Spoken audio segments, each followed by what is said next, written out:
Liberalism versus Realism by Rachel Thomas. What is liberalism? Liberalism is a type of theory very specific to international relations.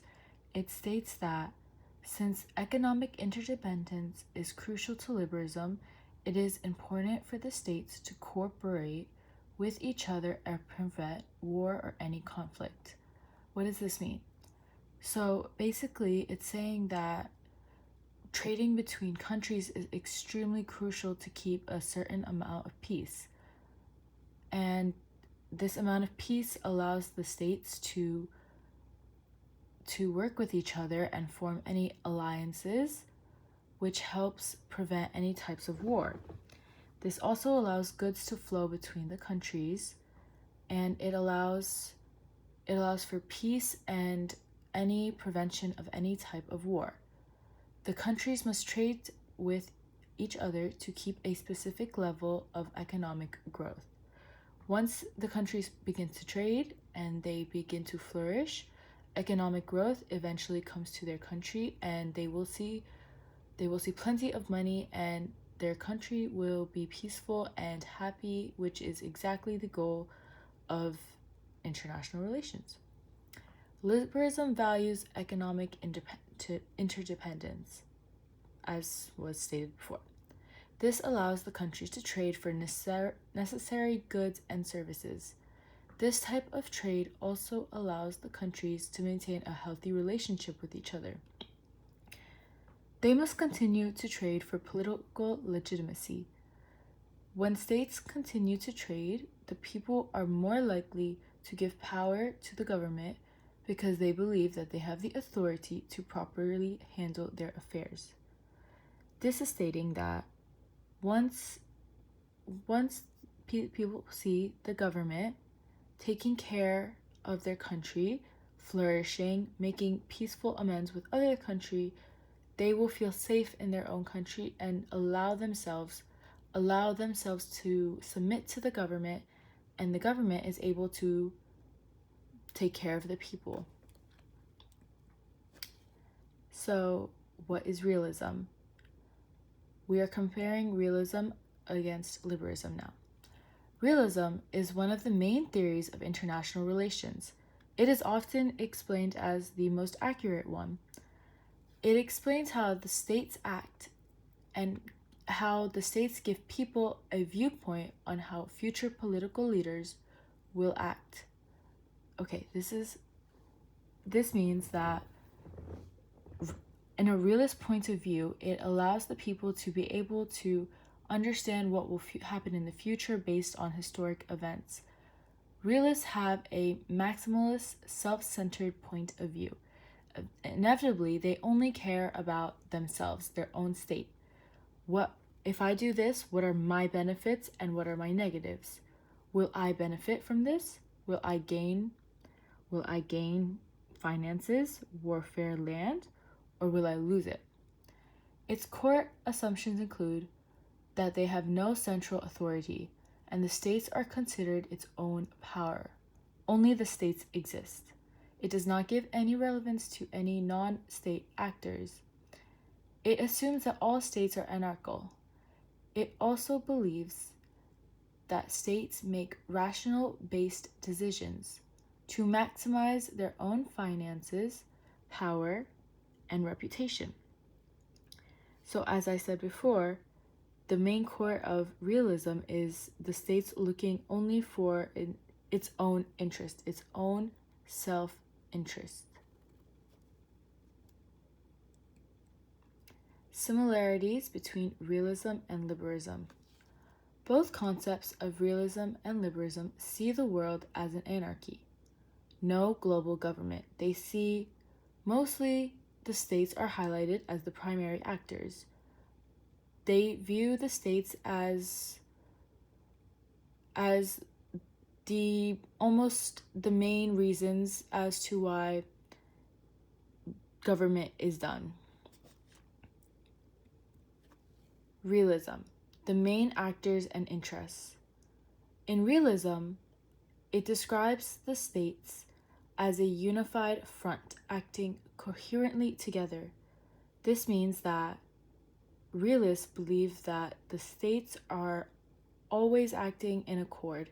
They have the same viewpoint, the same voting groups, the same ideals, and the same values. The inner groups have the same viewpoint acting together. They focus on the amount of gains received, etc. Who will gain more if I were to commit this action? Extremely self-centered.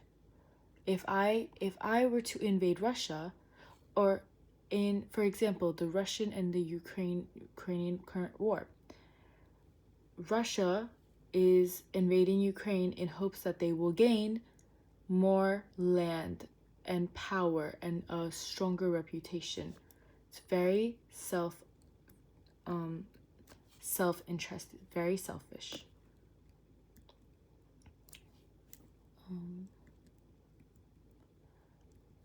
Liberalism, the main actors and interests.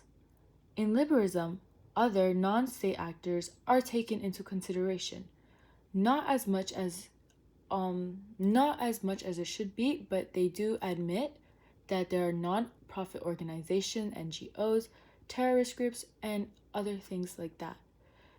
Although it's not very common, but they do understand that it is there. Liberalism understands that these non-state actors can influence decisions, which is accurate, as we can see terrorist groups in the United States, 9/11, how this really affected how the people voted or how the people viewed the American government and its security. And this was a non-state group actor, and it really did affect the U.S. citizens of 9/11. Their main interest resides in gains for everyone. Liberals want everyone to win. They focus on their economic interdependence, amplifies this. Their goal is to create peace between the countries so that the war is less and peace is more important to them. It is the most important to them. Realism, strategies. This slide will talk about balance of power. Balance of power prevents any state from gaining too much power to overtake the other states. It's very self-explanatory.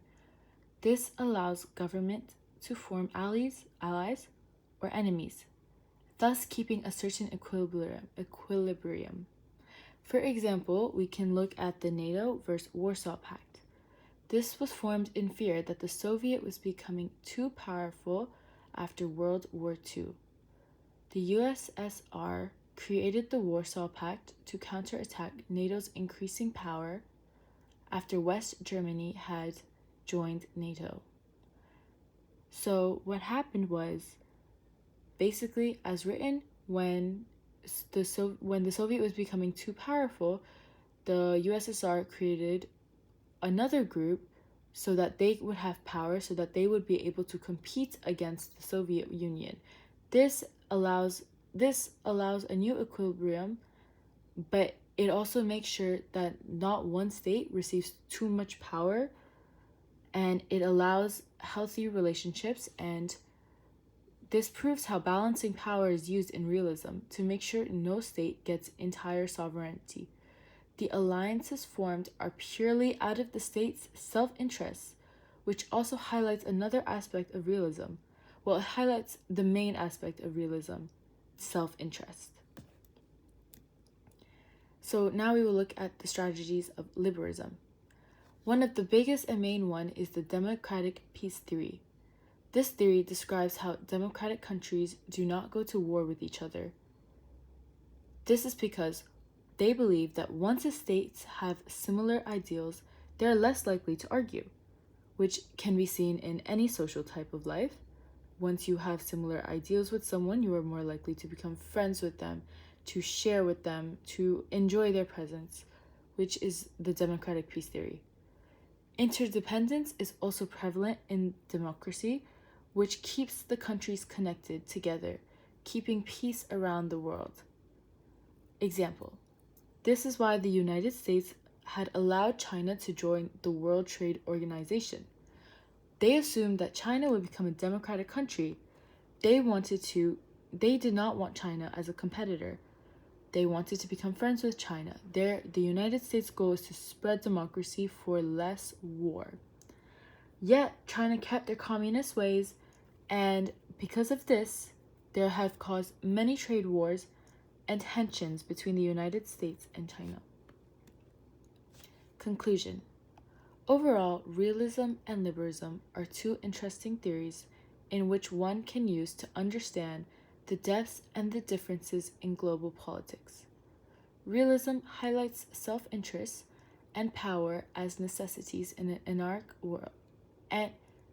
world, whereas liberalism uses economic interdependence, other alliances, and cooperation as its core values in bringing peace to the world. Thank you.